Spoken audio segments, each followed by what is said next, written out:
పుణ్యక్షేత్ర నగరం తిరుపతిని పరిశుభ్ర నగరంగా మార్చాలన్న ప్రభుత్వ లక్ష్యం ఇంకా వాస్తవ రూపం దాల్చలేదు.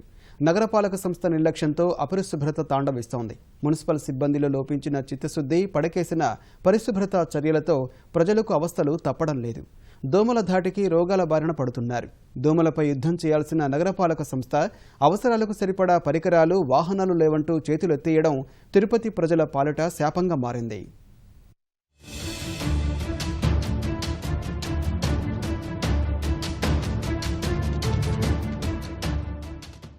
ఆకర్షణీయ నగరం, అమృత్ లాంటి కార్యక్రమాలు అమల్లో ఉన్నా తిరుపతి ఇంకా పూర్తిస్థాయి పరిశుభ్ర నగరంగా మాత్రం మారలేదు. నగరంలోని 66 మురికివాడలతో పాటు ప్రధానమైన కాలనీల్లోనూ అపరిశుభ్రత, దోమల బెడద విపరీతంగా ఉంది. క్రమం తప్పకుండా మురికి కాలువలను శుభ్రం చేయడంలో నగరపాలక సిబ్బంది నిర్లక్ష్యం, దోమల నివారణలో వైఫల్యంతో సమస్య తీవ్రమవుతోంది. సాయంత్రం 5 అయిందంటే చాలు యాతన తప్పడం లేదని నగరవాసులు వాపోతున్నారు. 6 గంటలు దాటాక పిల్లలను ఇళ్ల నుంచి బయటకు పంపలేని పరిస్థితి నెలకొంది.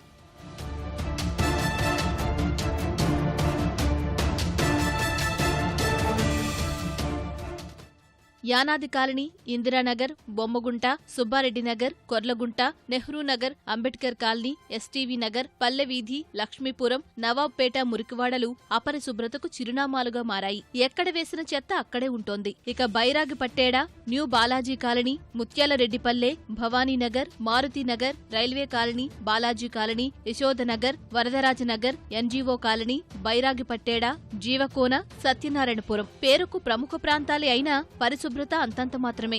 దోమల బెడద తీవ్రంగా ఉంటోంది.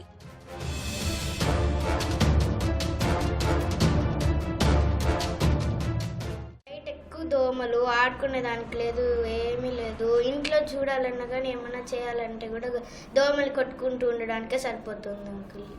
రాత్రిపూట కూడా పనుకునేటప్పుడు కొట్టుకుంటూనే ఉండాలి. బ్యాట్ లేదంటే ఇంకా పవర్ అయిపోయిందంటే గమ్మునే ఉండాలి. రాత్రి నిద్రపోయేదానికి కూడా లేదు. దోమలు ఎక్కువ కుట్టేసి దద్దులు వచ్చేసి ఎలా అంటే స్కిన్ అలా అయిపోతుంది అంకుల్. ఇప్పుడు నాకైతే మొహం మీద అంతా గుల్లలు వచ్చేసాయి. తగ్గడానికి నాకు నవ్వొచ్చి అదంతా అవుతుంది. విపరీతమైన దోమలు ఉన్నాయి సార్. ఇళ్లల్లో అసలు మనం ఆల్అవుట్ పెట్టినా ఏం పెట్టినా అసలు అవి పని చేయడం లేదు సార్. కాకపోతే ప్రతి ఒక్కరికి ఇళ్లల్లో ఫీవర్ వచ్చేస్తుంది, చలి జ్వరాలు ఎక్కువగా ఉన్నాయి, వాటర్ కూడా సరిగా లేదు. దీనికి అసలు మున్సిపాలిటీ వాళ్ళు కూడా సరిగా రావడం లేదు. ఎక్కువ విపరీతమైన దోమలు ఉన్నాయి. ఈ దోమలు కుడితే మళ్ళీ దద్దుల్లాగా వచ్చేస్తుంది సార్. దురద అంటున్నారు పిల్లలు కూడా, పసిపిల్లలందరూ.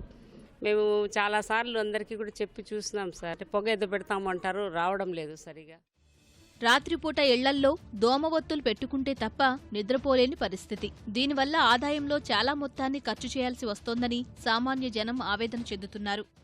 సరిగ్గా కాలాలు తీవడం లేవు, వాళ్ళు సరిగ్గా చేసేది లేదు, వాటర్ పోయేది లేదు, దోమలు ఉండలేకపోతున్నాం. రైతులు అయితే మాకు నిండా డిస్టర్బ్, ఎవరు పట్టించుకోలేదు లేవండి. డ్రైనేజ్ సరిగ్గా పోవడం లేదు, పక్క సరిగ్గా చేయనంటారు వాళ్ళు. నిండా వరస్ట్గా ఉందండి మాకు. ఈ పక్క ఏరియాలో ఇబ్బంది ఎక్కువ. మాకు రాత్రిలో ఉండలేకపోతున్నాము. మందు కొట్టే వాళ్ళు ఎవరు వచ్చేది లేదు. పక్క అదంతా బాగా చేస్తే బాగుంటుంది మాకు. మామూలుగా కాలువలు బాగా తీయటం లేదండి.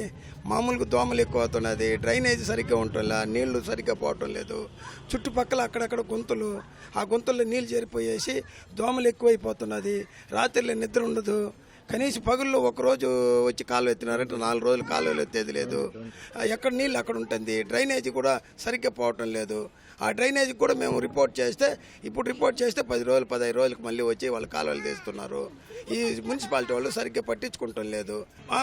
మందు ఎక్కడ కొడుతున్నారు? మందు కొట్టి ఏమో మందు కొట్టి నెల అయిపోయింది.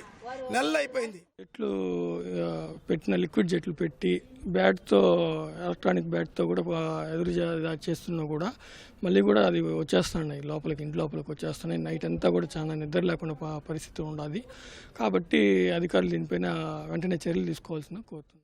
దోమల నివారణకు వినియోగించే కాయిల్స్, గుడ్ నైట్ లాంటివి కూడా ఆరోగ్యానికి కీడు చేస్తాయని వైద్యులు హెచ్చరిస్తున్నారు. దోమతెరల వంటి సహజ పద్ధతుల ద్వారానే దోమలను నివారించాలని సూచిస్తున్నారు. చిన్నపిల్లలకి ఎవరికైతే ఊపిరితిత్తుల వ్యాధులు ఉన్నవాళ్ళు ఈ మస్కిటో రిపెల్లెంట్స్ని కూడా ఎక్కువగా కూడా ఉపయోగించుకోకూడదు. అన్నిటికంటే దోమతెర చాలా ఉత్తమమైనది. ఎందుకంటే ఈ మస్కిటో రిపెల్లెంట్స్ కూడా ఈ కెమికల్సే ఉంటాయి. వీటిలో అన్నిట్లో కూడా పైరెథ్రాయిడ్ కెమికల్స్ ఉంటుంది. జస్ట్ లైక్ మన పెస్టిసైడ్స్ లాంటి కెమికల్సే కాబట్టి ఈ వేపర్స్ని పీల్చుకున్నా లేదు పూసుకున్నా లేదు వాటిని కాల్చడం వల్ల వచ్చిన వాయువు వల్ల కూడా అనేక రకాలైన ఊపిరితిత్తుల శ్వాసకోశ సమస్యలు వస్తుంది. పసిపిల్లలు నిద్రించే చోట దయచేసి మస్కిటో రిపెల్లెంట్స్ మటుకు మనం పెట్టకూడదు.